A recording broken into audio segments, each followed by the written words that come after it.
في محطة القطار في مدينة ميونخ الألمانية، والوقت متأخر ليلا والطقس بارد.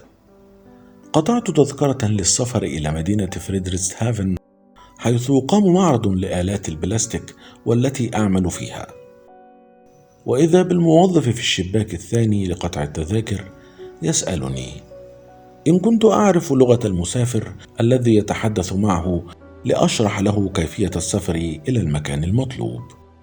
المسافر من دول الخليج يريد أن يتابع سفره إلى فرانكفورت للعلاج، ولم يكن في هذا الوقت المتأخر قطار ينتقل مباشرة إلى فرانكفورت، بل عليه أن يبدل القطار مرتين في محطتين مختلفتين ليصل إلى هدفه. وكانت أول مرة يسافر فيها إلى الغرب ولا يتكلم أي لغة أجنبية. حاولت أن أشرح له سريعا كيفية الوصول، ولكن تعابير وجهه لم تكن تدل على أنه استوعب ذلك. فأحضرت ورقة وكتبت له باللغة العربية اسم البلدة الأولى ووقت الوصول، ثم أنه يجب عليه النزول سريعا إلى المحطة المطلوبة وأخذ القطار المطلوب، ثم مرة ثانية اسم البلدة التالية ووقت الوصول، ثم النزول سريعا وأخذ القطار الثاني إلى الوجهة المطلوبة. وكتبت الترجمة بالألمانية تحت كل جملة ليعلم معناها ويرشد من قبل من يقرأها إلى الوجهة المطلوبة. ثم رافقته إلى المحطة المطلوبة وصعدنا إلى القطار، ثم تابعته إلى أن جلس وتكلمت إلى جليس ألماني بقربه ووعدني أن يرشده للوجهة الأولى. لوحت له مودعا وتمنيت له السلامة، وفجأة انتبهت لنفسي ونظرت في تذكرتي، فوجدت نفسي على رصيف غير الذي يجب أن أكون عليه لأركب قطاري.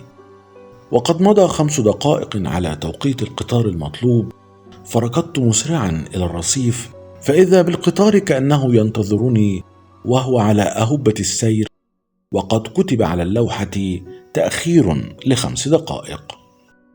صعدت لاهثا ومشى القطار وحمدت الله.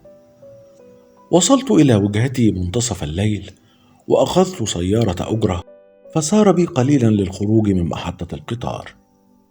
ثم سألني عن وجهتي، فأجبته: إلى أي فندق في المدينة؟ فتوقف فجأة وقال: أعتذر منك، فالفنادق كلها مشغولة منذ الساعة 10، إنه وقت معرض ولا مكانا شاغرا لك، فتفضل بالنزول. قلت: إلى أين أذهب في هذه الساعة وفي هذا الطقس البارد؟ فرق لحالي، ثم اتصل عبر جهازه اللاسلكي بمكتب الأجرة الذي يوجهه، وقال للموظفة التي ردت عليه: معي راكب يريد فندقا. فأجابت بعصبية: ألم أقل لك مرارا بأنه لا يوجد شواغر في الفنادق كلها؟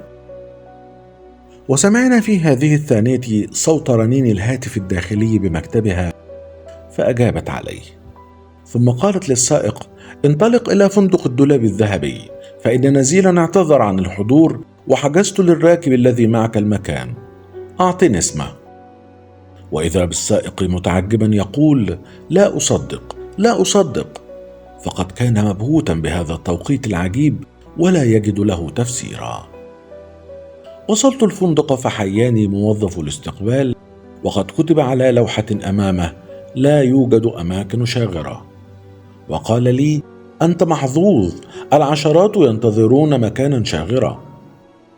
استلمت الغرفة ونظرت من شرفتها التي تطل على البحيرة ومناظرها الخلابة وأضوائها الهادئة، واستعبرت وانحدرت دمعة رقيقة من عيني، وحدثت نفسي وقلت: قطار بمئات الركاب يتأخر لأجل راكب، وغرفة مميزة في فندق مميز تحجز في توقيت معجز في الدقة لفرد معين دون العشرات.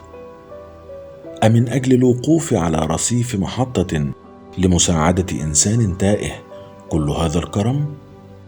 يا رب، إني إنسان تائه، فدلني يا رب إلى الطريق الصحيح. وهنا انتهت قصتنا، وهناك حكمة مكتوبة، ولكني لن أقرأها لأني أثق في قلب المستمع أنه سيفهم الرسالة وسيفهم العبرة من هذه القصة.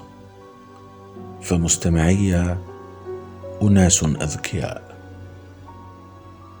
القصة لراويها ومن عاشها، والأداء الصوتي أحمد شاهين.